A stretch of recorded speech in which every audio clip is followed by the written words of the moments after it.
എലപ്പുള്ളി പഞ്ചായത്തിൽ അവിശ്വാസ പ്രമേയം കൊണ്ടുവന്നിട്ടുണ്ട് എന്നുള്ളതാണ്. കാരണം ആ പഞ്ചായത്ത് ചില കള്ളക്കളികൾ നടത്തി എന്ന് പറയുന്ന വിമർശനമുണ്ട്. അതായത് സ്പിരിറ്റ് നിർമ്മാണ കേന്ദ്രവുമായി ബന്ധപ്പെട്ട പഞ്ചായത്ത് അറിഞ്ഞിട്ടേയില്ല എന്ന നിലയിൽ വാർത്തകൾക്ക് ഇടം കൊടുത്തു, ഒരു വിവാദം കൊണ്ടുവന്നു. പക്ഷേ KSIDC അയച്ച കത്തും കൃത്യമായിട്ടുള്ള മീറ്റിംഗ് നടന്നിരുന്നു, അതിന്റെ കത്ത് നൽകിയിരുന്നു. ആ ഓൺലൈനിലേക്കുള്ള ഇൻവിറ്റേഷൻ വൈസ് പ്രസിഡന്റും കൊടുത്ത ഇൻവിറ്റേഷനൊക്കെ പുറത്തേക്ക് വരുന്നു. CPM അതൊക്കെ ചൂണ്ടിക്കാണിച്ചാണ് അവിശ്വാസ പ്രമേയം കൊണ്ടുവരുന്നത്. BJP പക്ഷേ ഇതിൽ പങ്കെടുക്കില്ല എന്നുള്ള സച്ചിൻ ഏതാണ്ടെല്ലാം ഞങ്ങൾ പറഞ്ഞു വെച്ചു. ഇനി നിങ്ങളോട് സച്ചിൻ ചുരുക്കിയാൽ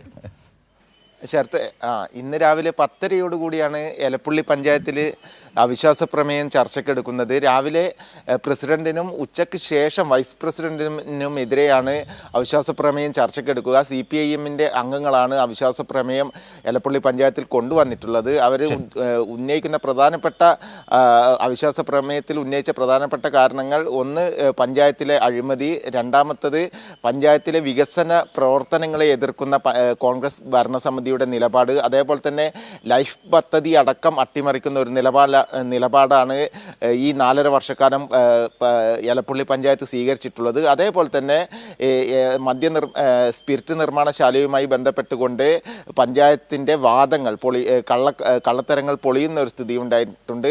അത്തരം വ്യാജവാദങ്ങൾ ഒക്കെ ഉന്നയിച്ചുകൊണ്ടാണ് CPIM-ന്റെ നേതൃത്വത്തിൽ പഞ്ചായത്തിലേക്ക് അവിശ്വാസ പ്രമേയം. ശരി, നമുക്ക് ഏതായാലും സച്ചിൻ പറഞ്ഞതുപോലെ അവിശ്വാസ പ്രമേയം ചർച്ചയ്ക്ക് എടുക്കുന്നതിനെ തുടർന്ന് അവിടെ നിന്നിരുന്ന വാർത്തകൾക്കായി പിന്നീട് വീണ്ടും കണ്ടുമുട്ടാം. Thank you Sachin, thank you.